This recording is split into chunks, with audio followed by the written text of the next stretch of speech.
And Ghost Cult Magazine welcomes in Joey from Kissing Candice. What's up, Joey? Hey, nothing much, It's sweaty and hot, but I'm very stoked to be doing this interview, man. Let's dive right in. Yeah, man, it's great to chat with you. It's been a minute. Followed the band for a long time, and you guys have a new single out, a new old single, a new old video. Let's talk about Ghosted getting kind of a second life. Oh, And yeah. yeah, Boy, oh boy. Ghosted has been in our set list forever. We wrote that as a single. I'm almost positive Ghosted, Rampage Ghosted. Yeah, Ghosted is one of the first videos that we shot, music videos that we shot where we had the masks in it. The video before that was Rampage. That's when we were still doing the blood. The song was written when we had Walt still in the band, who was on Blind Until We Burn. We had our old drummer, Marco. And that song just kind of was such a work in progress. It was one of the songs that we started forming because I formed the band. So when I started bringing up aboard members like Dreamer, and we had a couple of the guys before, Grippo and all that stuff, we were always bouncing around that song structure. And then finally, it all kind of came together. And our producer, Jeremy, at the time, he made it really come to life. We added it in our set. And it's constantly always in the set. And Victory took it. They did the video for it, but they never put it out for streaming. That we don't understand why. Like, we asked them, and it just was one of those things that they always just kind of was like, oh yeah, we'll get to it. And it's finally out, and people, even though people know the song, we've been playing it forever, they're so stoked that it's streamable. You know what I'm saying? So like you said, it's giving it a second chance because it's such a fucking great song. So right I'm on. super excited.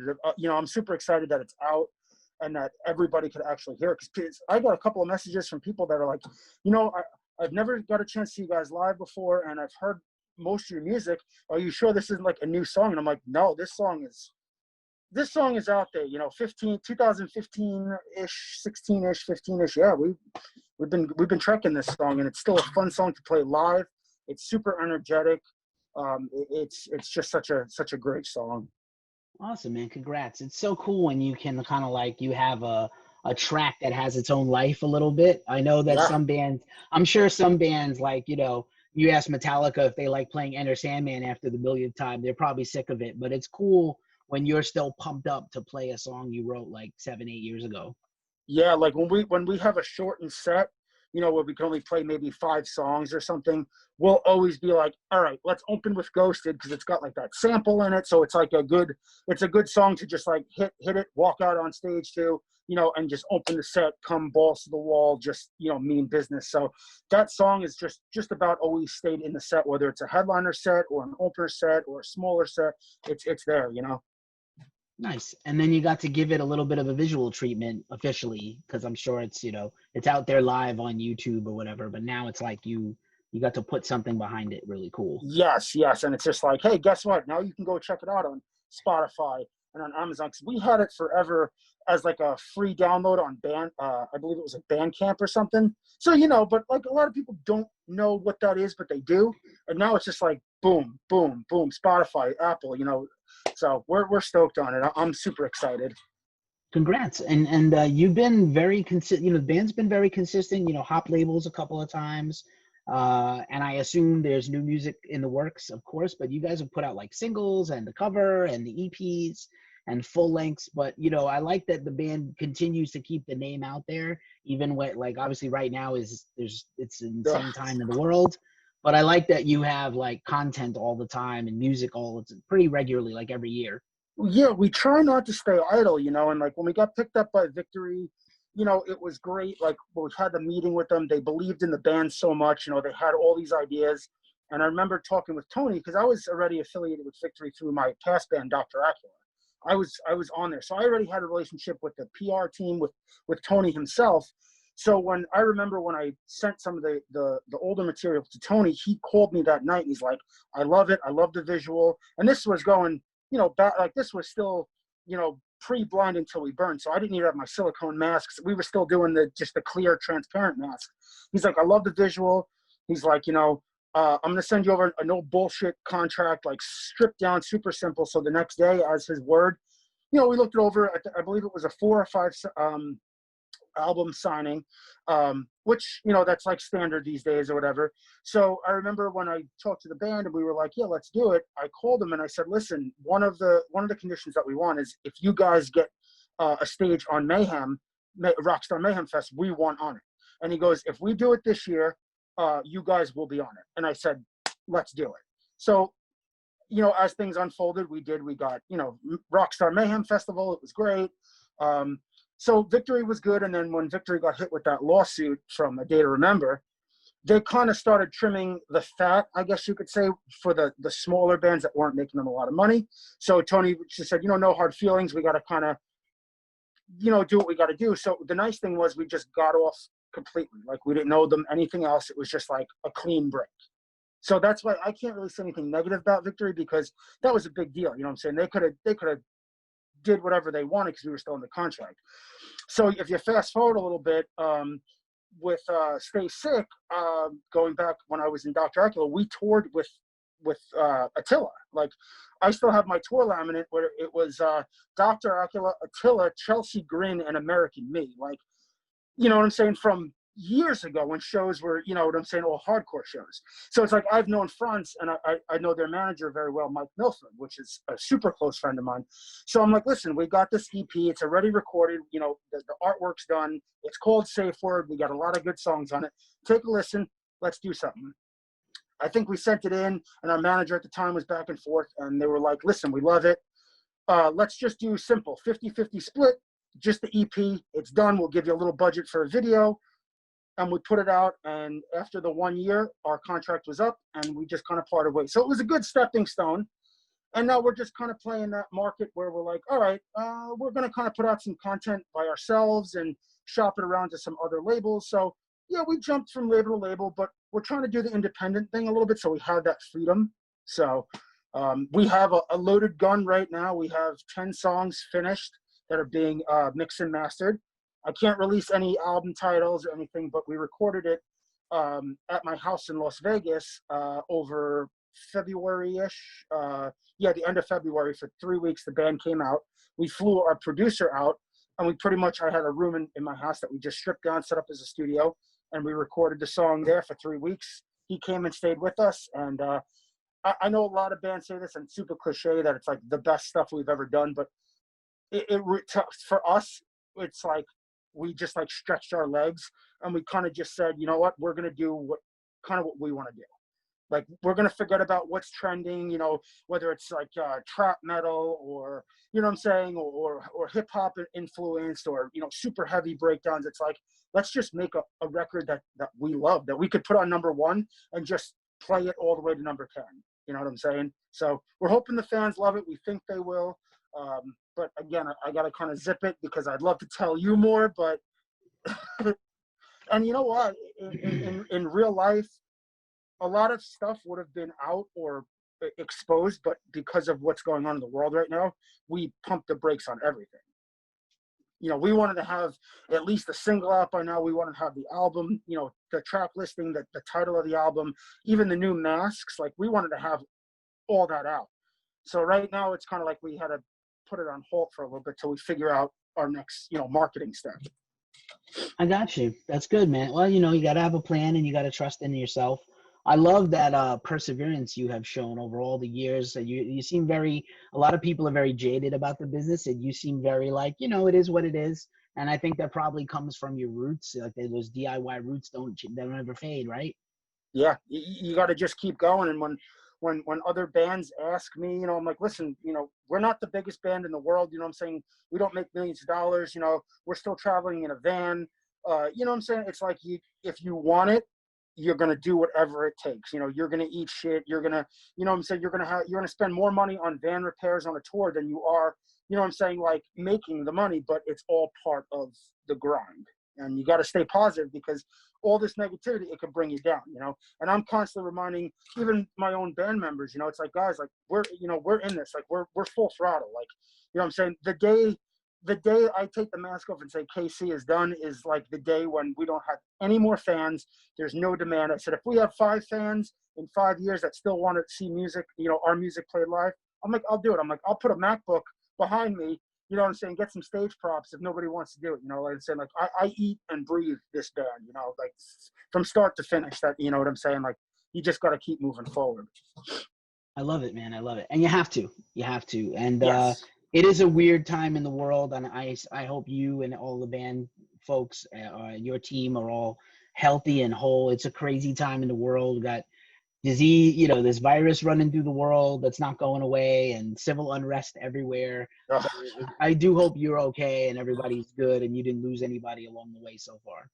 Yeah. Yeah. You know, everybody's taking the precautions, and you know what I'm saying, like just staying as healthy and as sane as we can be, you know, during everything, because it takes a toll on you mentally, you know, and it's a lot. But yeah, I can say that our camp and you know, everybody involved with the KC team, and you know, even going, you know, as far as we reach out to our fans, you know what I'm saying, and just how's everybody doing? Like I'll pop on my Instagram live and just be like, hey, I'm not here to talk about music, just how's everybody doing? You know, everybody staying sane, you know. So I like to make sure that I can connect with anybody, even if you're having a bad day and it's just like, let's just talk about the new horror movie that came out. You know, like you got to just keep the positivity flowing. That's how I always look at things.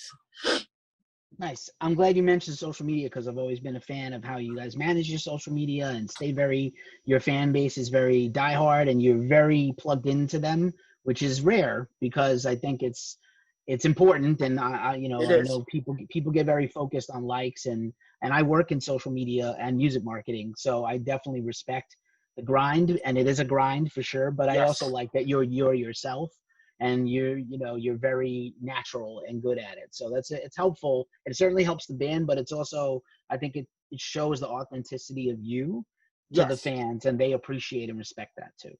Yeah, it's like, you know, I don't have to hop on social media and talk about myself or the band. You know, it's just like, let's just hang out. You know, tell me. You know, I recently started doing some Fortnite streaming with a couple of buddies of mine from Vegas. Magician Dan Sperry, that was on like America's Got Talent and all that stuff. If you look him up, it's Dan Sperry.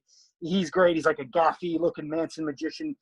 During quarantine, because I live half the year in Vegas, half the year in New York, and we got together and we started streaming Fortnite.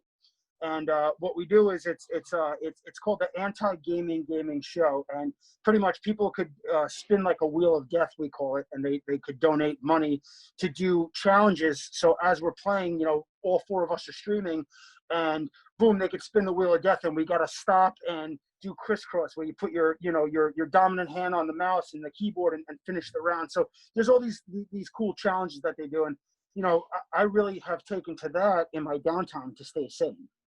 You know what I'm saying? Like took a breather for a second from music. Like we got the loaded gun with the music. You know, there was not much, and it's like, all right, what else could I do?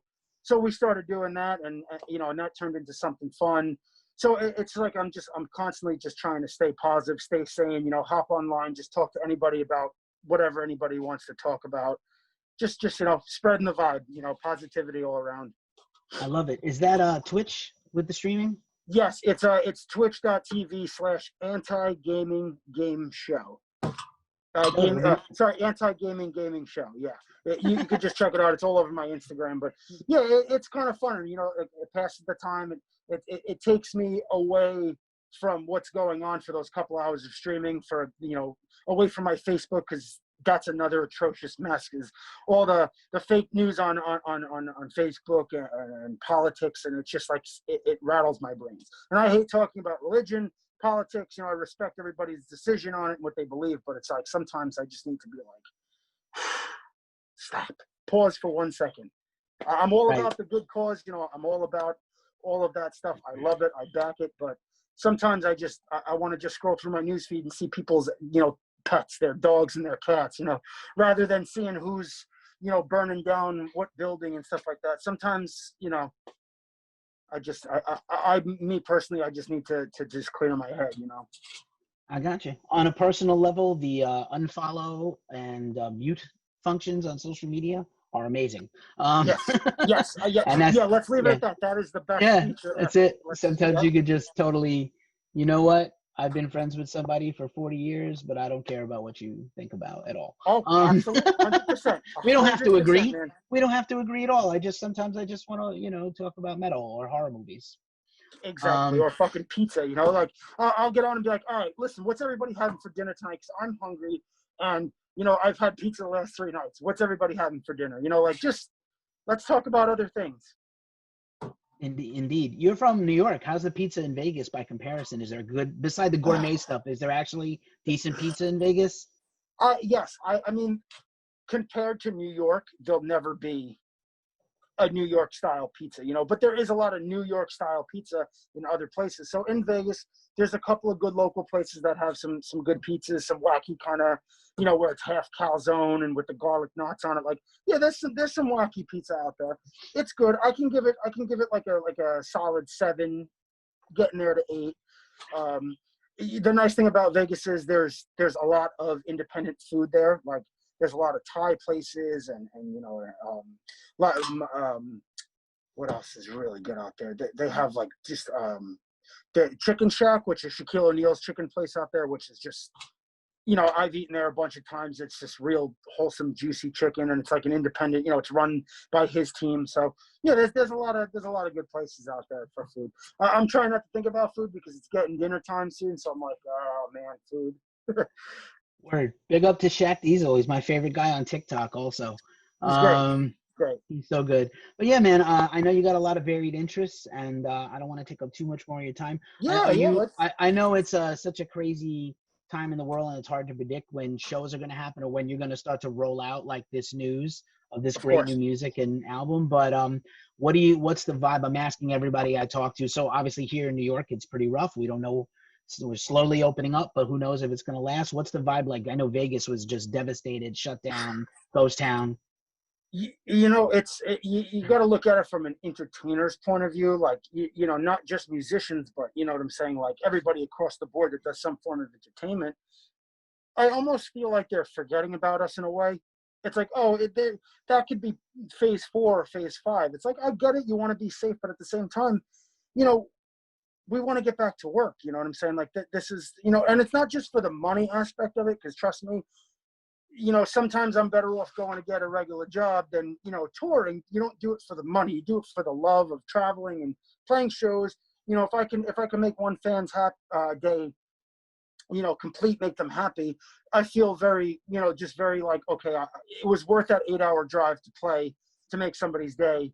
You know what I'm saying? Like that's the way I look at it. So it's not just for the money. Let's just get on the road and get back to having shows for people to escape their everyday problems and shit, and you know, not so good jobs. So it's like the vibe that I get, and you know, again, I'm trying to stay positive through this whole thing. Is, it sucks to say, but it's like, you know, I don't see it really happening. I see other musicians that I'm friends with, they're posting their new tour flyers, like, oh, you know, this tour got pushed back to the end of August. And for me, it's like, that's a little early still. Like, who knows what states are going to be open still, if it's a half capacity, you know, are they going to be giving full guarantees to the musicians, or is it going to just be door deals now? So it's a lot of stuff that plays into touring. Is it ever going to get back to normal? It's hard to say. You know, is there going to be all new venue guidelines now where, you know, I mean, obviously at a metal show you can't stay 6 feet apart, but it's like, are they going to try to enforce some kind of you know, new rules and things like that? So for us right now, we're looking at it like it's a little early to start thinking about touring. Maybe give it to the end of the year and then start planning for next year. That might be a you know, kind of a smart move for us. We're still tossing things around, but us as a band, we probably don't want to tour till at least the fall, just to really let this thing die out as much as it will die out, and kind of just play things by ear. I dig it, man. I dig it. And you know, I'm a fan of Vegas, and I know a lot of people in their mind, they imagine the Strip is all of Vegas. It isn't. There's Fremont Street. I went to like rock and punk and metal shows off the Strip, like by UNLV, where Oh, there of was like course, yeah. nothing around except like a dive bar with a pool table and a stage. So like, and I can't imagine coming myself from the scene. And shows are my whole life. Like if I, before Zoom, before all this, most of my Yeah. interviews were in person in like the bowels of clubs and bars. So you know, I can't imagine a hardcore show or a metal show. Like, even if it's less people and we try to socially distance, I think there's some of that vibe where people are going to just be like, fuck it, I'm going to jump up on the stage and I'm going to grab the mic. And it's Exactly. going to be weird. I've interviewed a couple of bands and they were like, yeah, all the things I used to do, like put the mic in the crowd, no more.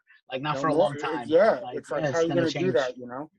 You know, what are you going to do at a show where a band pulls, you know, 2,000 people a night? You're going to take everybody's temperature at the door. You're going to tell all these people to distance. Like at a metal show, like part of that experience of a concert is to get close and interact and reach out. And, you know, like Right. that's the feeling that you want. So for me, it's heartbreaking a little bit. And I don't like to think like that. I like to think that this might just eventually landslide and just kind of even itself out. But you know, only time will tell. That's how I look at things, and it sucks because it's like we want to get out there. Like, you know, we have all these new masks. Like we did a photo when we were in Vegas recording the album. We did a photo shoot, brand new photo shoot with the new masks, and you know, it's just like so much time and energy went into these new masks, and it's like, especially with mine. I mean, I was working with Tom Savini. You know, he made my new mask, so it's like more than ever, I want to show the fucking world what him and this guy Jason Baker, his assistant, what they did for me, and what they blew me out of the fucking water. It's probably my favorite mask to date, and not just because it's Tom Savini, which growing up that was the special effects guy. You know what I'm saying? It's the fact that they took my ideas and my image and just took it and times it by, like, you know, 500. So when I flew back out to Tom's house, they didn't let me see the mask when they were making it.